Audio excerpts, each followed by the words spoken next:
I'm Kirin Sinha, and this is Win the Day with James Whittaker. You're listening to Win the Day with James Whittaker. What we do in life echoes in eternity. Broadcasting from Los Angeles, California. Here's your host, James Whittaker. Let's go. Hey winners, welcome back to Win the Day. If this is your first time here, we sit down with some of the world's true change makers to give you all the tips, tools, and strategies to win the day every day. The quote for this episode comes from Mandy Hale and says, "Change is painful, but nothing is as painful as staying stuck somewhere you don't belong." There's been a lot of hype in the last few years about the Metaverse and Web 3.0, a lot of confusion, misconceptions, and misinformation. Our guest today is here to help us navigate all of that and then some. Kirin Sinha is the founder and CEO of Illumix, one of the world's leading augmented reality companies. From a young age, through a background in dancing, Kirin developed the confidence to follow what she loved and understood how consistent work led to better performance in any field. Her other great passion was mathematics, and you'll see how these two areas have followed her along the entrepreneurial journey. In 2012, Kirin launched nonprofit Shine, a unique after-school program to empower young women to value their own potential and capabilities within the fields of science, technology, engineering, and mathematics, while also boosting their self-confidence. Kirin has degrees in electrical engineering, computer science, and mathematics from MIT, as well as advanced degrees in mathematics, statistics, and business from the University of Cambridge, the London School of Economics, and Stanford. Early this year, she was listed on the Forbes 30 Under 30 and was honored as one of Variety's 10 Innovators to Watch in 2021. But today, her big focus is Illumix. Since launching in 2017, Illumix has powered digital physical experiences across the metaverse, ranging from entertainment to commerce, and bridges the 2D and 3D world through their breakthrough technology. Illumix has been recognized by Fast Company and Google and secured $13 million in venture capital funding.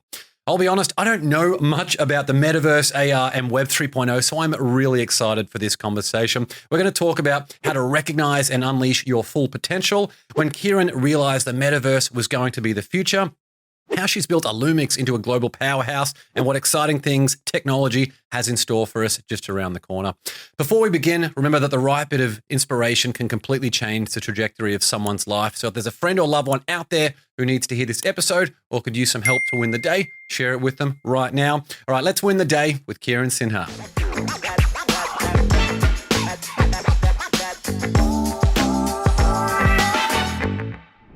Kirin, so great to see you. Thanks for coming on the Win the Day show. Thank you so much for having me. Well, I'd love you just to set the table. What are we talking about when we talk about metaverse, augmented reality, and those types of things? Absolutely. So the metaverse is getting a lot of attention today. And really, all we're talking about when we talk about the metaverse is what the next form of the internet is. How will people participate in the digital world of the future? Today, a lot of how we participate in the digital world is we're online, we're behind screens, you're on Instagram or TikTok, maybe you're on Zooms very frequently as I am. And that's really how we engage with our world today. And the idea with the metaverse is that that will become more immersive, more 3D, more interactive, where instead of maybe sitting in one place and staring at a screen, we might actually be moving around and have digital content around us. We might be in a fully digital world. But I think it's really about freeing ourselves from some of the constructs technology has put around us that have given us so many opportunities and so much connection, but in some ways have also really limited us in its current iteration. I had a conversation with someone the other day, and they were talking about, when we talk about things that we're mentioning today, is everyone going to be walking around with these giant headsets? Does this exist, all the things you're talking about with augmented reality and the metaverse? Does it require a headset, or is in the future, is it going to be without those things to make it more accessible and more comfortable? With augmented reality in particular, whenever you're talking about combining digital and physical, there has to be a lens of some kind. Today, a lot of the lenses are really clunky and big and really more targeted at a virtual reality, a VR audience.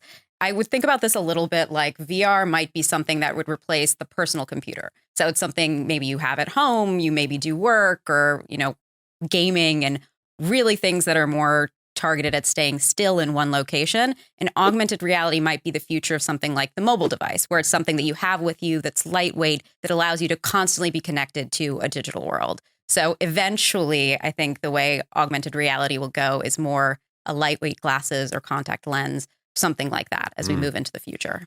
Doing some research on you before our interview today, to me, you really are the epitome of the quote, be the change you wish to see in the world. I felt like you've been like that from a very young age. Where did that confidence, strength, and ambition that you have today, where did it all come from? You spoke a little bit earlier about dance has always been a huge part of my life from the time I was very, very young. I was a hugely dorky child, could barely walk in a straight line. And my parents, who were really probably rightfully concerned about my ability to make friends and stand in a classroom, stuck me in dance classes. And Nice. I loved it. It became this music and movement became a huge part of my childhood and my expression. And I think through that process, I learned a lot about confidence and how it's a skill and how you work towards it, right? Everyone really, if you're competitively dancing, is looking to stand out. And that's really different than how I think a lot of girls are taught to behave inside the context of a classroom. Many young girls don't want to stand out necessarily, right? You want to fit in. It's really it's the opposite. You are taught to fit in. And in fact, if you stand out, often you're bullied, or that's not a positive thing in society today. But in the world of dance, it was. And I think it was through that. And I have to give a lot of credit to my mother and, the environment I grew up in is they never once suggested to me that I couldn't do something. There was always, I think, a lot of support and confidence around supporting whatever it is that I really wanted to do. And I think from the time I was very young, I was very motivated to push and work really hard to be great at it. I used to want to stay home and practice and not go to birthday parties, right? That was just the kid that I was. How would that have been for you if you never developed that confidence? Map sort of that path out for you. Where do you think you would have ended up? It's so difficult to say, but I think a lot of what shaped who I was in my trajectory when I think about my math, which has really been a huge part of my life and was the foundation for engineering and STEM and everything that I've built my entire career on today. I don't think any of that would have happened. I was accelerated as a child in math. And so I was a sixth grader in, calculus and like high school classes with kids who were much, much larger than me. And I was a small, dorky kid any which way you cut this, okay? I'm sure they were frustrated. You're just kicking their ass in the math problems. They're like, wow. But you have to have I think I would have never agreed or put myself in that position if I didn't have that confidence build up.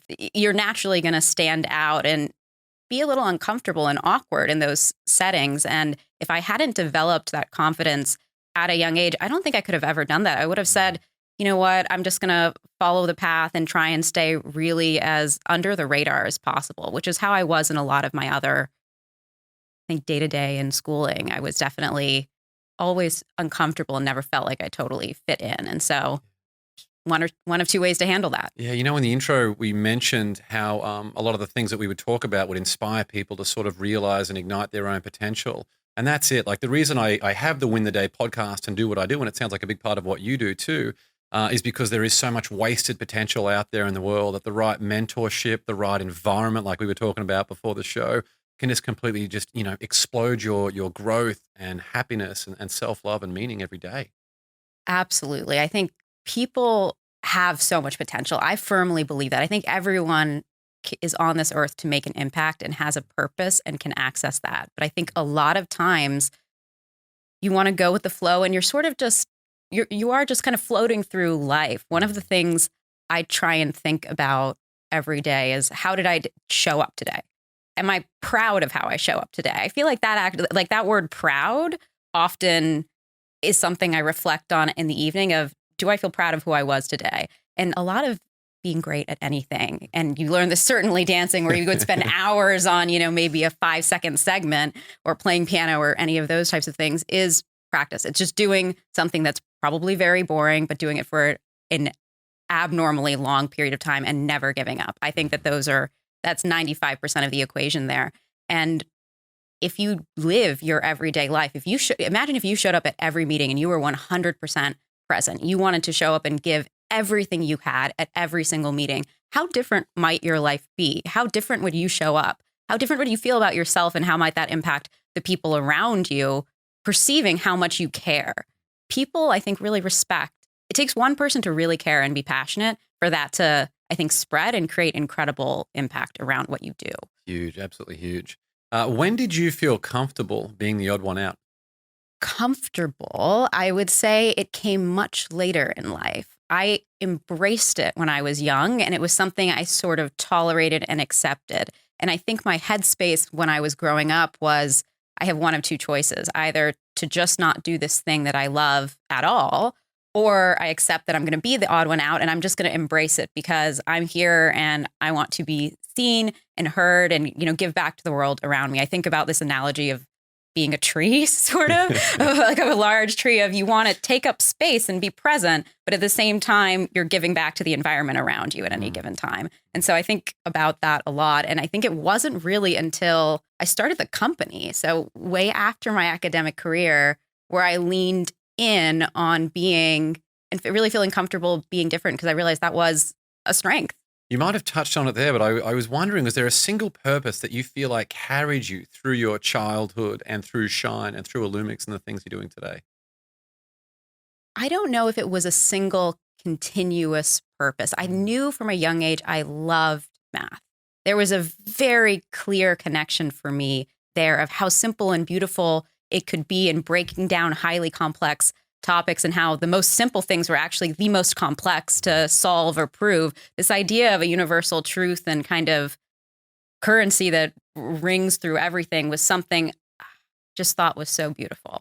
And so I always loved that. And so I think a lot of my youth was following those passions. And, when you feel a connection to something, that's when you pursue it, even if you don't know exactly the way that manifests.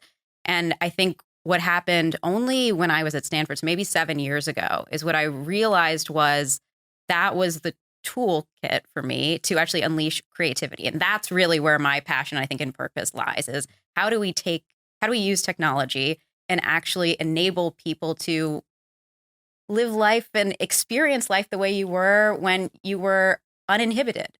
Think about like children, right? Think about children running around and the way they see the world and their imagination. That all kind of goes out of us at some point. And I love things like Harry Potter and Star Wars and all of that. I'm a huge nerd, in case that's not wildly obvious from the story already. But I loved all of that stuff. And the idea of being a part of those stories, those things being around us, and everyone is telling a story, whether you're a brand or you're a person, you're a entertainment company, it doesn't matter. Stories are all around us. I think it's what makes us human at a fundamental level. And I really feel that a lot of the way technology has evolved today has actually broken that down and put it in a very specific format. You're staring at a screen, you're totally inert. How do we break free from that and really, I think, do something that's going to be more natural and make people feel more engaged and fulfilled on a day-to-day basis? So it really wasn't until 7 years ago that I even realized media and entertainment was a real field I could go into. Yeah. You mentioned earlier some of the personal relationships that really served as mentorship and guidance for you, but it sounds like for you that when you went to MIT, that was the first time that you were in the environment where you had your peers, like that peer support, and you sort of found your tribe for the first time. Who were you going into MIT and who were you afterwards?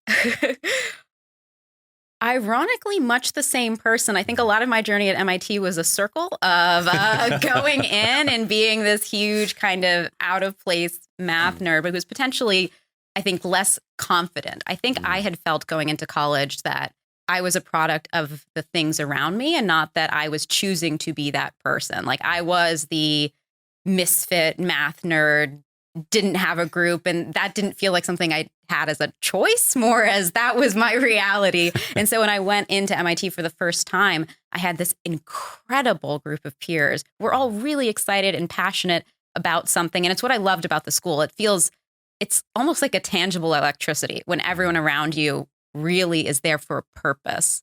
And it's the first time I'd experienced that. And when everyone was really there to pursue a passion or do research or push the boundary in some kind of way. And that was incredibly intoxicating to me. I felt like I had finally found my people who understood me and got me. And, through the process of going through college and kind of finding a group and then realizing it probably still isn't exactly a perfect fit and then feeling out of place once more, by the time I left college, what I had realized was you can have these very deep connections with lots of people and be inspired by them, but it was never going to be, I think, my place to fit in with a specific group or be a specific type of person. It was really more about me being able to form friendships across different groups and interests. And I felt like for the first time I had chosen for myself, this is what I want to do and this is what I want to be. And I actually don't care at all about fitting in or having a group or anything like that. And the stuff just doesn't matter. Yeah. So empowering. Yeah, it was a very empowering experience. And I think from there is really when I started to feel comfortable charting my own path and doing a very different type of career than what I think I would have always expected for myself. And with Shine, where you were combining math and dance and helping a lot, in Australia we say math. So in America they say math over here. So if you hear me say the other one, you know why. When did you go from identifying that as a problem to being like, you know what, I'm going to be the person to do something about it? I've always been very passionate about getting more women into STEM. It's something I've always had a lot of exposure to. And I, even at MIT, which is a 50-50 gender ratio in the hardcore maths and physics and electrical engineering, it is nowhere close to 50-50. It's an incredible minority women. And when you think about that problem holistically, to me, it has to start from the pipeline. There have to be more girls at a young age who are interested in pursuing this, who will go to high school math and then potentially pursue it in college. Otherwise, you can't address this much larger problem that has huge impact. Technology is a sector that has very wide impact on how we live our lives on a day-to-day basis. And women's voices should be represented there. I think we will land in a better place as a society when that is true. And so I started just tutoring and teaching in the Cambridge public school system when I was at MIT. And what I really noticed was girls used very different language to describe what they struggled with than what boys did. They would say things like, I can't get fractions, not I don't get fractions. And that word can't versus don't, it means something completely different. Can't implies you don't think you have the potential to do something. Don't means I just don't get it right now. But can't means I don't think I'll ever be able to get this. It's not who I am. I'm not a math person. There was this huge amount of identity that was associated or disassociated with STEM that I think doesn't hold in a lot of other cases. And when I really thought about my own personal journey and what changed that for me, as we spoke about earlier, it was dance. And so it was a wacky experiment of, can I get girls to sign up for an after-school dance program that's secretly teaching them math?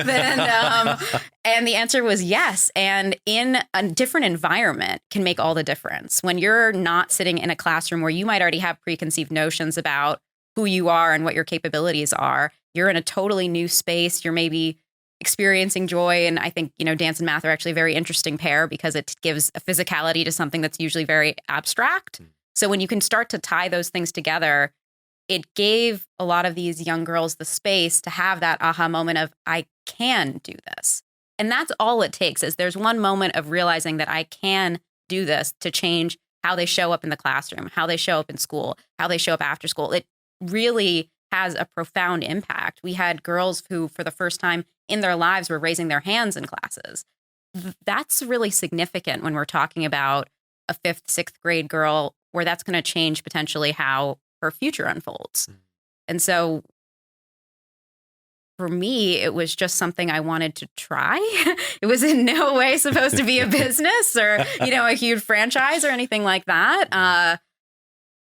I just wanted to help the group of, I think it was like 11 girls that we started with, and see if they could see what I could see in them.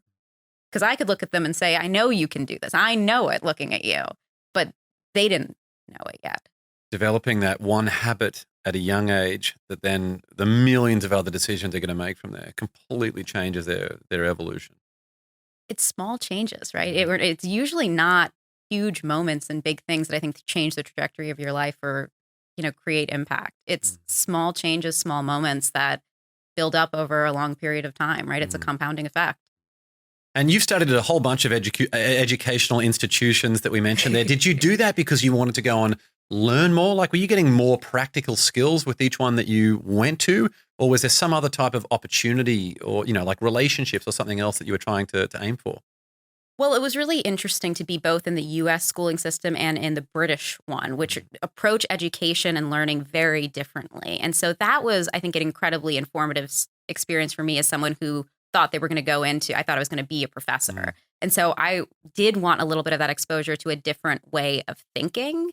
And I think MIT, Cambridge, and Stanford, all in particular, do that very differently. And so I thought that was an interesting high-level experience. But really, there's less of a plan than I think people think. I think a lot of times when we look back at our lives, you can create the thread and create the story. But a lot of how I've focused my life is just when you have an opportunity that feels aligned with something that you feel genuine excitement and passion about, just say yes. I had the opportunity to go abroad and study at Cambridge, and I just said yes, because that sounded like something that would help me grow as a person and push me and made me slightly a good cocktail of uncomfortable and excited. And I think that's almost always an indication that you should do it. Yeah. I love that. Uncomfortable and excited. Have you heard the Steve Jobs quote where he spoke about you can only connect the dots looking back, not forwards? Yes, I have. I often think about that in my own life, just all the different things that we do that down the track, people are like, oh, wow, what an amazing plan. That straight line that you've been on. It was actually like a stock market chart. It was the complete opposite. Yeah. And I think, and it's totally natural, I think, to go back and do that and make sense of it. But I think it can also be isolating when you feel lost in your life and you feel like everyone else had this path and this plan and they knew what they were going to accomplish from day one. And maybe someone else out there doesn't feel that way and doesn't know where they're going on the path. It's easier than that in some ways. Like, rip that all apart and say, what excites you the most when you're doing it? Where do you feel joy? Not happiness, joy. Every single day I try to have one moment of pure unadulterated joy. And something that a lot of times I'm lucky in that's in my work. Sometimes it's a 1-minute dance party or, like a really delicious bite of food or something like that. But I think if you're really connecting to joy, one, you never get burnt out. I believe that. And two, it's almost this incredible compass that points you towards really what you care about and what you like to do. Where does that joy come from for you? If you push towards that, I think you're going to accomplish incredible things. When does joy become dangerous? If that's the daily, obviously, it's, we're here on this planet to have joy. If you say, maybe it's like ice cream, I'm just going to go and have one little ice cream, which might turn into 3 scoops every single day. Like, when does, in the joy that you're talking about here, in terms of you being able to be happy and avoid burnout, what are some examples or things that people should look out for so they can maintain it but not fall off the tightrope? Joy is always a complex topic because I think it's very different than happiness and very different than pleasure. So I would question if someone is eating 3 bowls of ice cream, is that pleasure or is that true joy? I think joy is more existential. Joy is like, I feel the most joy when I see something that I've been picturing in my head actually come to life. Like, that to me is pure, like a unadulterated source of joy.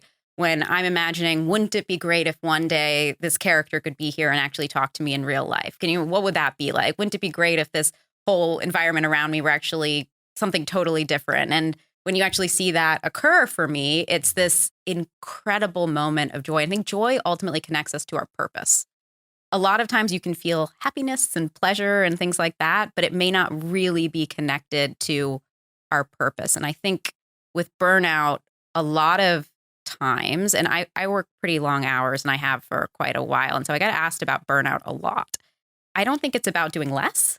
Everyone's like, you need a break. You look like you're getting burnt out. And I completely disagree with that. I think you need to do more of what genuinely connects you to your joy and to your purpose. If you do more of why do you do what you do? Maybe it's because you believe that these kinds of fantasy worlds are really inspiring to you. Maybe it's because you think that technology is super exciting. I'm obviously talking about my world, but for anyone out there, right? Like, why is it that you originally did what you do every day? What do you spend your time on that you care about? And if you can go back to that source, I think you never get burnt out. What is your daily routine look like? You mentioned they're long hours. Oh, and what are these long hours? What do you mean by long hours? I've cut back. So I'm living a more balanced lifestyle now. It's really a marathon, not a sprint. But I started waking up between 4 to 5 when I was 14 to start work. And for me, when I was dancing seriously, I'd have to do all my homework in the mornings, basically, because after school, I'd be in rehearsals until late. And then you go to sleep and you have to wake up and do all your work. So I wake up quite early. I do my first work session somewhere between maybe 4:30 to 6:30 or 7. I work out for about an hour, get ready, have breakfast, and then I hop into meetings by maybe 8, 8:30. And then basically work on and off, I would say, with a break for a walk in the afternoon, maybe until 9. In the walk in the afternoon, do you have do you have headphones in trying to listen to podcasts or audiobooks or anything? Or is that just to be connected to the environment and specifically not have any external stimulus? Usually I try to not have too much external stimulus, sometimes music, but I try not to listen to podcasts at that time. I listen to a lot of podcasts in the morning when I'm getting ready. That's my time to do that. Yeah. Yeah. One thing that frustrates me, we go to the beach a lot as a family, and I love the beach so much. It's my happy place. It's where I get centered and relaxed. And inevitably someone rocks up with this, really loud speaker, just cranking this Euro trance music or something. And it just destroys the serenity. You're there to have a bit of, to be with nature. And that is the bit for me that just grounds me so much. And it's very easy to have that obligation or that sensation that we feel like we need to always be connected to something. I agree. I think everyone does feel that they need to be connected, and to the point at which they're disconnected with the world. I actually feel this is the problem with how we live life right now. How many times are you out in an environment, at a dinner, at the beach, and actually what you're doing is you're staring at this tiny little screen in your pocket, and you're not engaged and present with the world around you. I think, to me, the purpose of technology is to better connect us with the world and the people around us. And I think at some point we've maybe lost sight of that a little bit, and it's actually disconnecting us. And that's where I think augmented reality has such power, because while we might not have to be completely disconnected, it's actually about us being fully present in our environment. To me, that actually is empowering people to be more connected, more present, more constantly kind of heads up. I think heads down is very concerning to me. People live, like, you look around, you look at the bus, you look at dinners, everyone is heads down looking at their phone and disconnected. And I think during the pandemic, we actually experienced that that's not what makes people happy. Are we at the worst point in technology before the things like the work that you're doing, which I'd love to talk about now? Are we at the worst point before all these other improvements can get us back on track in terms of quality of life? I do think it's going to be getting better soon. Yes. I think right now there are always cycles in technology, and I think we're towards the end of our current cycle, whether you want to call that Web 2.0 or, pick anything. I think this is probably that moment where there's enough dissatisfaction happening. And that's why we're seeing a revolution right now with Metaverse and Web3 of there's a lot of people who are saying current state is not great. How do we make this better? What does the next version of this world look like? And I think that's actually the moment in time we're experiencing. With Illumix specifically, what was the problem that you wanted to solve, and why did it fall on your shoulders to do it? When I started Illumix, it wasn't so much that I woke up one day and said, I want to be a CEO or I want to be an entrepreneur. I don't think I've ever thought that necessarily. I really wanted this world to exist. I really wanted content to break free from screens. And I really believed that we had finally hit a moment in time where we have supercomputers and cameras and on our person at all given times to engage with the world in a new way. I believed that that was possible and that would be how we share experiences in the future. And when I looked around, no one was doing it. If someone was doing it, I probably would have joined them and been like, this is great. I would love to be a part of this. But no one was really doing it. And I think sometimes you feel consumed, or I was completely consumed by this concept. I felt like I was on fire every day of this needs to exist. I want to experience this. I think other people will want to experience this. And I really believe that the future is going to be more immersive and more interactive and just put us in a position of power. So much of content today is passive. We're sitting there, it's happening, we're binging, we're scrolling. I don't think that that's the future. I think in the future, we're much more in control of that. And we're starting to see that, I think, a little bit more come into play with gaming and TikTok and some of these new things that have gained huge consumer traction. And it just didn't exist. It just didn't exist. I think sometimes you build something because you believe it will exist and should exist, and you want to be a part of shaping that. Yeah, the best way to predict the future is to create it. Exactly. Yeah. Give us an example of what that looks like from a practical sense. Like, what's available right now in terms of an experience using AR or the metaverse? There's a lot. What Illumix specifically does is we kind of think about it as when the internet came around, everyone knew this was going to be important, but didn't know how to engage with it. How do you create a presence in the internet? How do you connect with consumers? And that's where companies like Squarespace or WordPress came into play, where they solved a lot of the technical problems and they made it easy for anyone to tell their story and kind of create a presence. That's really what Illumix is doing in the world of the metaverse. We're sort of what Squarespace or WordPress did, which is we've solved all the nasty tech bits and infrastructure bits that you probably never want to look at. And we're just giving you the tools to easily create that kind of content. So that could be everything from going to a theme park today and actually seeing these fantastical things that might not be possible. You know, things are flying in the air and there's magic all around you. It could be something like that, all the way to shopping online, where right now our process is you buy stuff, you try it on, you send it back, which is one, incredibly inefficient, and two, horrific for the planet. And doing that differently and saying, well, if I'm looking at a necklace, I should just be able to see what that looks like on me. Why not? We have a camera there. We have connectivity there. Why is that not the case? And so that's another example of something that Illumix is enabling. What about 10 years or 15 years into the future? Are these, do you dare even think about some of those things, and what would that look like? Oh, I think every entrepreneur should dare. I think that when you're forming a company or forming a pitch deck, the first thing that you need to really have clarity on is in 10 years or 50 years, the world looks like X. And so I think about this all the time. I think in 10 to 15 years, there will be a kind of head-worn device, contacts, glasses, probably a blend of the two. Mm-hmm. And we'll be in a place where people are constantly able to engage in the world around them, where I don't see the kind of horrible dystopian future of there's ads everywhere and all we see is digital content. But I think it's one of those things where we can actually be heads up and walking on the beach and not worried about what's happening in my pocket.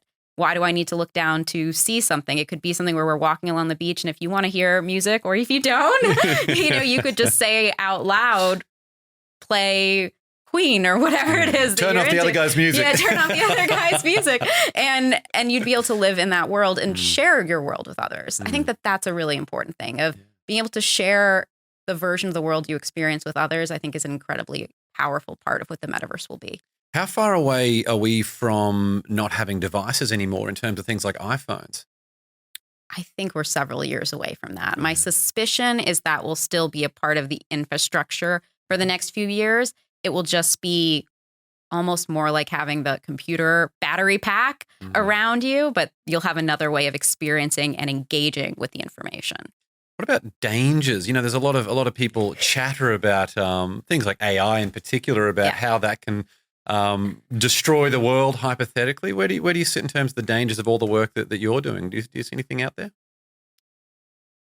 There is always, I think, an obligation to think very deeply about the ethics of anything that has the ability to make choices for itself, right? So that there's a lot of bias that we can put in that, which is part of why I feel so passionately about having other representation out there, because you're going to see things differently and realize where some of that bias might come in when you're programming, whether it's AI or just even traditional algorithms.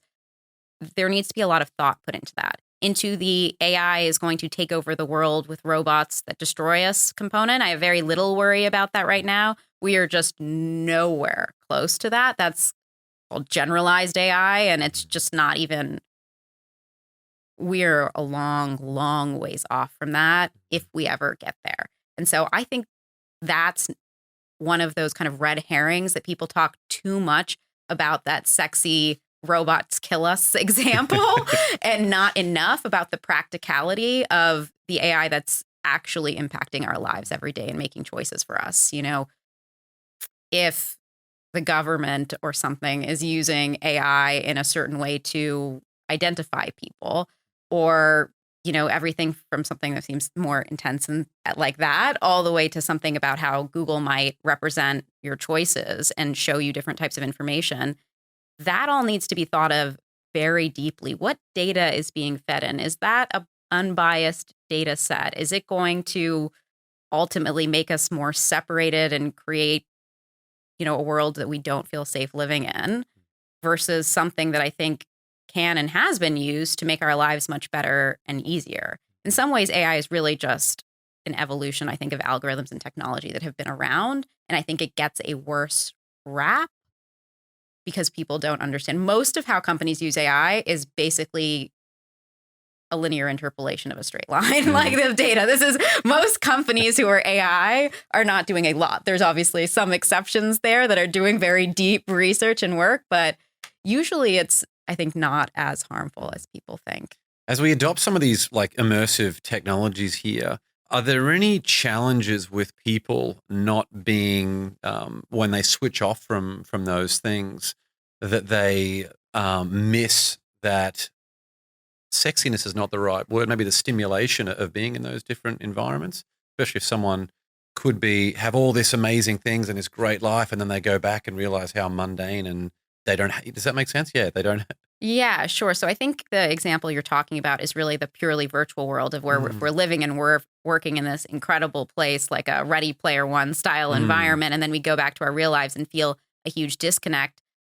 I really believe that the future is actually about, this is why I like augmented reality, where these two things are constantly blended. So you never feel that disconnect. In some ways, I actually think that's the scenario you described is not super far from the way we're living today, where you spend a lot of time on simulations. If you look on Instagram or TikTok, like you might be seeing a very different version of the world where your life looks a lot less fulfilling and exciting in comparison.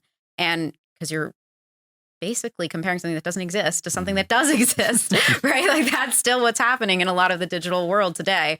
But I honestly believe because that makes people unhappy, it's specifically because that is the case, that will not be the future. Because ultimately people will go, I think, for things that make them feel more complete. And we see this happening, right? There's already a huge backlash against this sort of fake, overly perfect world, or these worlds that don't make us feel good, to something that feels more representative of the real world. The real world is gaining some sexiness back, of being authentic and yourself and not embellishing. And I think that's where augmented reality and the metaverse are ultimately going to take us. Well, you've been 5 years now on the Illumix journey. Yes, 5 years now. What was the moment when you were like, wow, I think we're onto a winner here? There were a few moments along the journey where you really think there might be something incredible here. And I think a lot of it comes down to how consumers react to your product, right? Or how whoever your target audience is, there has to be that product market fit of, you might think it's really cool. And I've always thought it was really cool, but do other people really want this? And I think the first time we play tested our first game, which was Five Nights at Freddy's, we brought in a bunch of Stanford students and basically randos off the street and said, hey, we want you to try this and see how you feel about it. And watching them actually engage in AR for the first time. And this was a horror title, but we saw people with just their little phones basically backing up into corners and being really scared and really like screaming. And, you know, a lot of people moved up against the wall. And we were like, that is a visceral reaction to something that does not exist right now. But people felt it was really real. And that's when we realized we really were stitching together imagination and this kind of digital content with what reality was for people in a way that I think hadn't been done before. Must be incredible to watch that just unfold before your eyes for the first time. It was really incredible to see it happen and kind of get the feedback. And this was very early on, I think, in the journey of when people have moments where they feel like their own imagination and creativity has come to life. It's something people automatically connect to because it's human. Everyone imagines the world a certain way or has imagined the world a certain way. And when you get to see things that you didn't think were possible actually unfold before your eyes, it's a pure magic moment. And you see it in everyone's eyes. Everyone's eyes get wide and you have a real reaction as though that thing was actually sitting in front of you. Are there any particularly rough days on this journey that that stand out? We've mentioned joy. We've mentioned all the good times. All the good stuff. Especially the last couple of years. I mean, it really has been just such a wild 2.5 years for the world more broadly. But for you on that business journey, if you add in the complexities of having your own business, you know, raising money, trying to secure all these partners and everything else, a lot going on. I can't even imagine behind the scenes to keep the whole shit moving forward.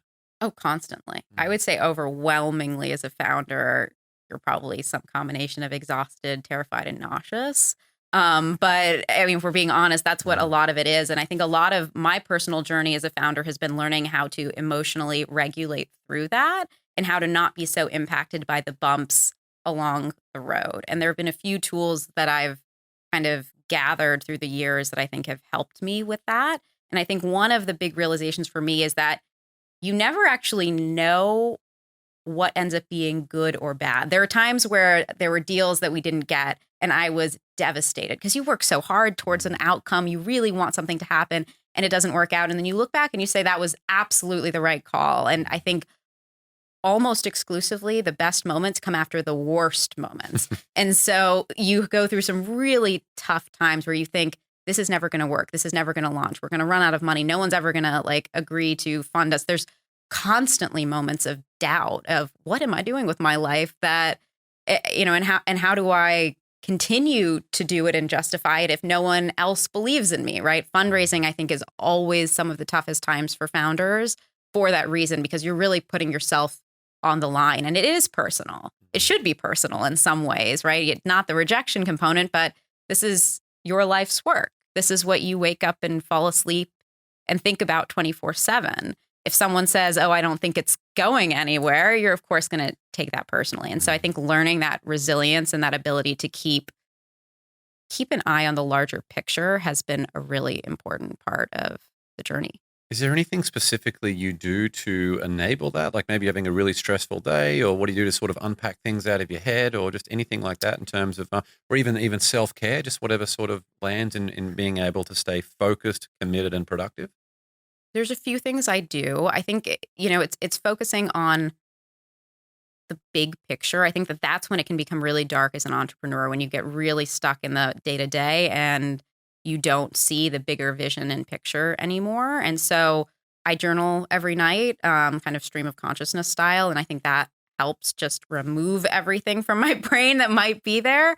So I think that's very important. In the mornings, I meditate, and I think that helps me focus. And I literally have a Google Calendar invite at least once a week. Sometimes it's every morning to kind of, I think it's called big picture thinking.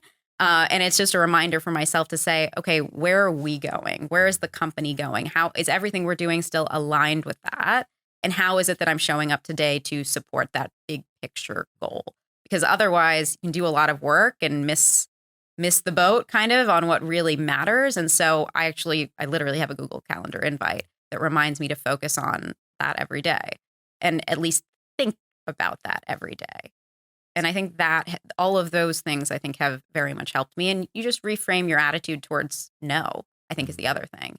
You hear no a lot, especially as an early startup, right?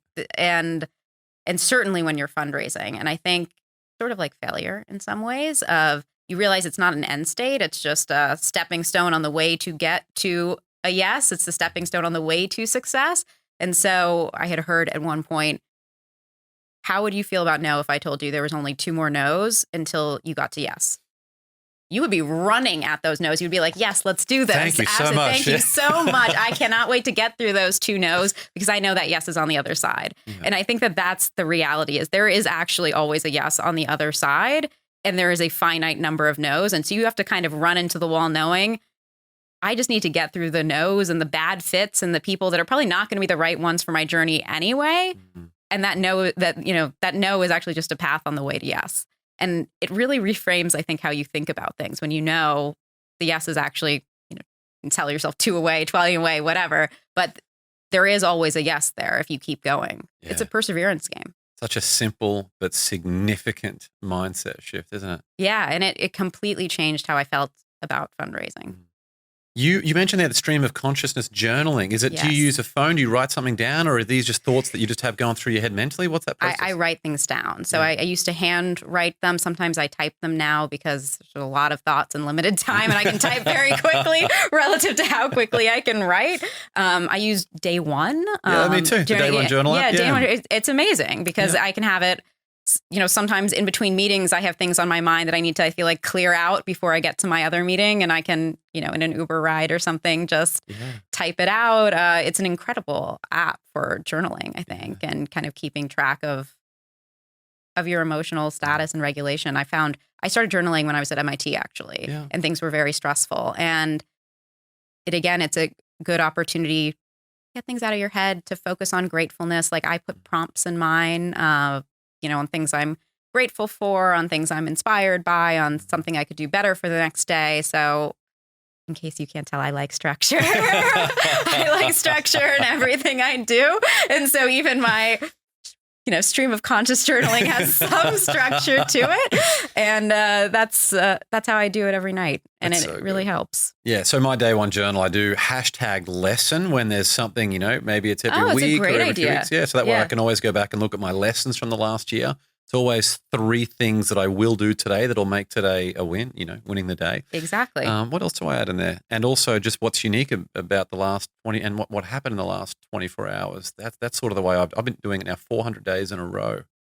It's amazing. I don't know what my streak is, but it's pretty high as well. And I think the 3 things in the morning is also so important. I tie that into my big picture thinking of what are the 3 things that I'm doing to make that big picture vision a reality every day. Yeah, that journaling, it's such a big one, isn't it? Yeah, it's huge. What gives you the confidence to, keep raising the bar and just have that energy every single day in terms of this massive, massive vision?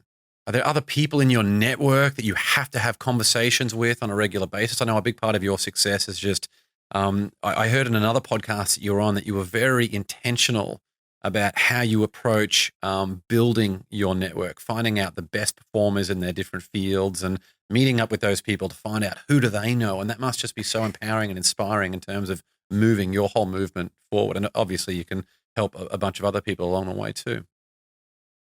Yes. So when I think about, this was, I think, in reference to hiring early on of how did I get into a field I really didn't know anything about. And it's taking one person who will talk to you. And it might take a while to find that first person. I cold emailed a lot of people and taking that and showing up, being present, being really engaged, and then asking them if, who are the top 3 people that they've ever worked with and do you think they would speak to me? And by doing that, you get exposed to, I think, some incredible talent, different way of thinking. And as your environment shifts, you grow and shift along with it.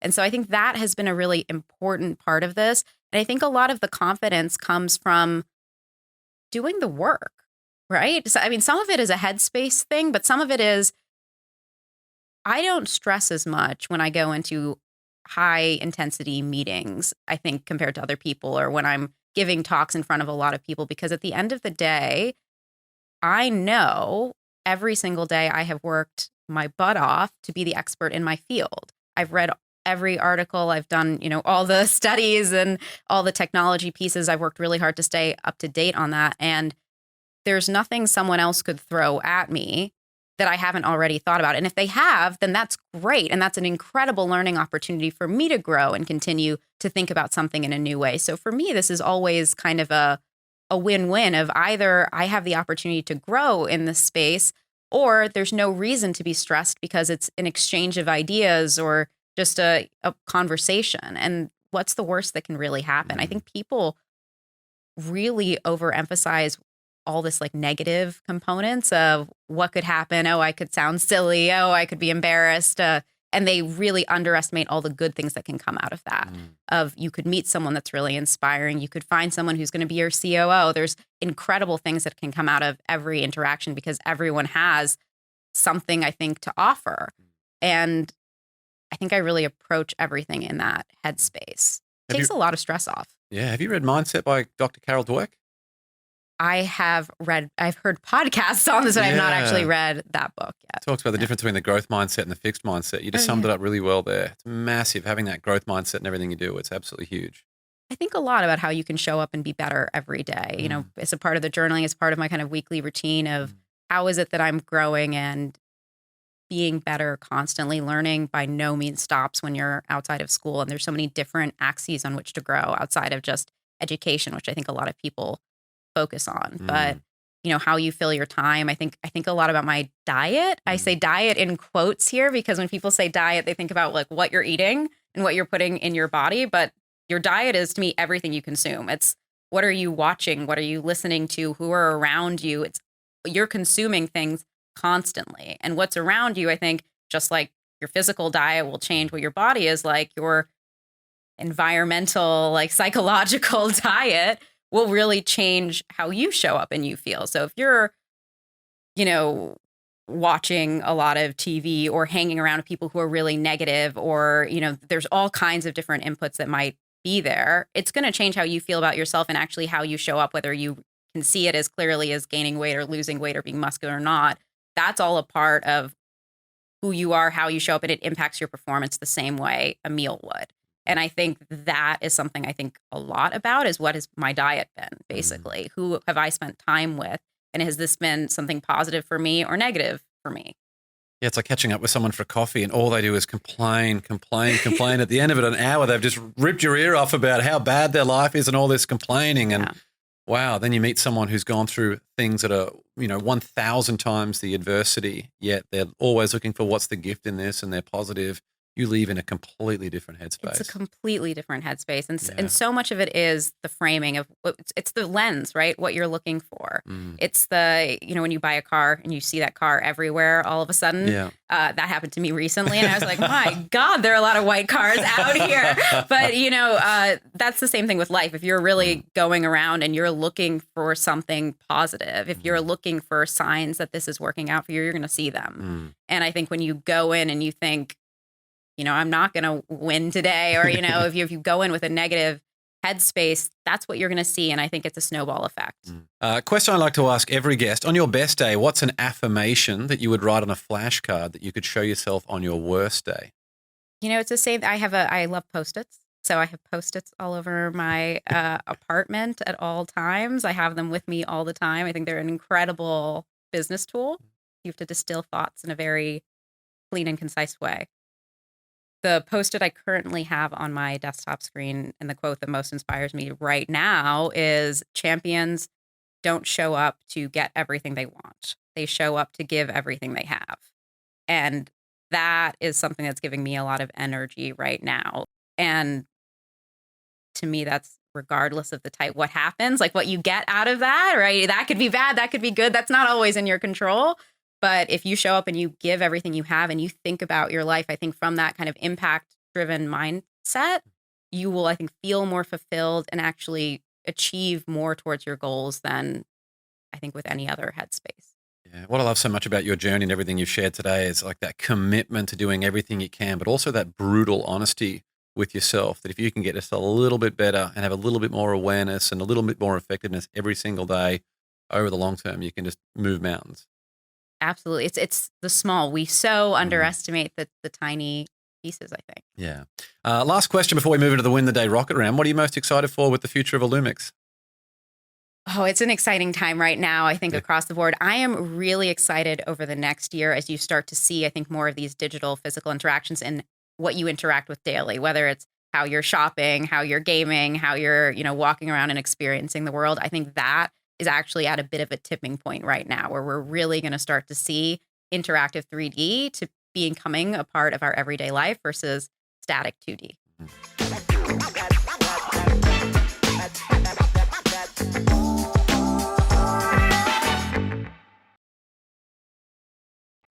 Let's move into the Win the Day rocket round. 10 questions now for some quick answers. You up for this one, Kirin? Let's do it. Number one, what quote inspires you the most? I think I just gave it, right? You did. Yeah, champions don't show up to get what they want, to get what they want. They show up to give everything they have.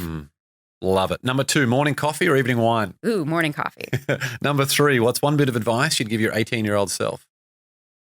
It's a combination of don't be afraid of failure and think big. I would give myself what I call the genie test. This is one of my favorite tests of all times. And it's something everyone can do. And I really suggest everyone should do this. If you right now took out a piece of paper and said, if a genie showed up and said, I can give you anything in your life or your career, what would that thing be? And you wrote it down, just take a moment and actually write that down and see what it would be. And it might sound like a kitschy little test to do, but it's powerful because what the genie is doing is actually telling you what you would want and what you would want to do if you were truly not afraid of failure.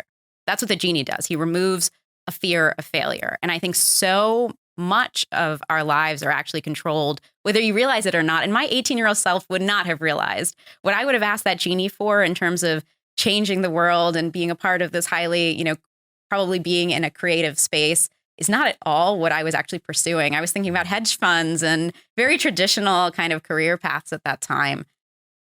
And I think people don't realize the scale of their ambition and potential and they don't realize how much they are held back by that fear of failure. And the real trick to the whole thing, right, is that you're the genie. You're the genie. You have the power to give yourself anything you want. That is undoubtedly the best answer we have had on this podcast. So well done. Thank you very much. Number 4, what book do you gift the most? Creativity Inc. I think it's a brilliant book on leadership and management and how to bring out the best in both the individuals and the systems and structures around you. Number 5, was there a vulnerability you once hid within that became your superpower? I used to be very self-conscious that I have a highly expressive face, so I could not really hide my thoughts when I meet new people or in meetings. You can really tell what I think. And I was like, this is not, I'm not going to be a political person. This is going to make it really hard for me to do business and just live. It is hard to live life like that. And I think what I realized was I kind of turned it into my strength, and I kind of have like raw authenticity as a part of my brand internally of, I will always be extremely honest about how I'm thinking, what I don't know. I think that's a really big thing in meetings is people often are posing and acting like they know a lot more than they do. But if you're willing to be completely authentic about yourself, as well as perhaps what you think about others around you, I think actually it brings out other people's authenticity, and you can get a lot more done. And I think inspire people to be the best version of themselves, which is probably the most important thing to do as a leader. Yeah, the quote for this episode was, change is painful, but nothing is as painful as staying stuck somewhere you don't belong. I'm interrupting the rocket round here to ask you, what does that sort of quote mean to you? Change is painful, but nothing is as painful as staying stuck somewhere you don't belong. That quote, I think it's the second half that stands out to me of being the pain of being stuck where you don't belong. A lot of people, I think, are scared of moving to where they need to be because there's a familiarity to where you are. And I think people don't step back, going back to the Genie test, to actually realize where they want to be. It's often a lack of direction that makes people motionless more than anything else. And I think taking the time to actually find that is probably one of the most valuable things you can do. Number 6, what's one thing you've learned about failure? The stepping stone on the way to success, not an end state. Number 7, if you could sit on a park bench and have a conversation with someone alive or dead, who would it be? It would be my grandmother. She passed away when I was younger, and she was an incredible, self-possessed, kind of entrepreneurial woman. She came to this country pre-civil rights, very early, started a business, had her own medical practice, and I think faced just incredible challenges. And I would love to talk to her about that. And just, you sit on the shoulders of giants. No one is here on their own, and it's through a lot of their sacrifice. And I think their ethos that we get to be who we are today. So I would love to be able to have a conversation with her now that I'm an adult. Is she always front of mind for you in terms of impact and legacy with everything you're doing? Yeah. Love it. Number 8, what tool or resource best helps you run your life or your business? Google Calendar, I would be lost without. And then the non-tech version would be Post-its. Yeah. I love Post-its. You don't really know anything unless you can write it down simply on a Post-it. Give us some good Post-it hacks. Do you try and get different colors or different color pens? What are you doing here? I do different colors for different types of thoughts. Mm-hmm. It's just a good way of, you don't want your phone out or necessarily be taking a ton of notes in meetings, but sometimes you do need to jot things down. And so I think Post-its are really powerful for that. And I think the biggest thing, again, is it's a tool for distillation. And in today's world where you can talk endlessly, really, and have like infinite resource to write things down, it's very easy to obfuscate what the truth is or what you really know. The Post-it is just a beautiful tool for that. So yeah, it's like distillation without distraction. So I don't get the big Post-its. I get traditionally sized Post-its in different colors and just a simple pen, and you can do anything with that. Yeah. Awesome. I love it. Number 9, share one thing on your bucket list. I really want at some point to go spend time in an ashram in India. I spent a summer in a convent, actually, and it was probably one of the most impactful times of my life in terms of taking time off, finding my direction, and really kind of spending time, meaningful time alone with yourself, which I think most people don't have the opportunity to do. So I would love to go and spend time in an ashram. And final question, number 10, what's one thing you do to win the day? I'm going to name finding that moment of joy and kind of using that as your beacon for finding your purpose. Yeah, love it. Well, there are a bunch of ways to connect with Kirin, and we'll link to all of these in the show notes. You can follow her on Instagram and Twitter at Kirin Sinha and check out the amazing things she's doing with Illumix at illumix.com. Again, all of that and more will be linked in the show notes. Thank you so much for sharing all your amazing wisdom today. It's been such a great chat. Thank you. Thank you so much for having me. Thanks for joining me on another episode of the Win the Day podcast. We want to hear your thoughts on what we covered today, so drop a comment on the YouTube version of this episode with your favorite takeaway, any questions you have, or what actions you'll be taking as a result of what was shared in this episode. And if you found value in the Win the Day podcast, leave a 5-star rating on Spotify and Apple Podcasts. You'll find a link to both of those in the show notes. It'll only take you a few seconds, and more ratings really helps other people discover the show so they can get the mindset upgrade they need, and we can bring more winners into the Win the Day movement. That's all for this episode. Get out there and win the day. Until next time, onwards and upwards, always.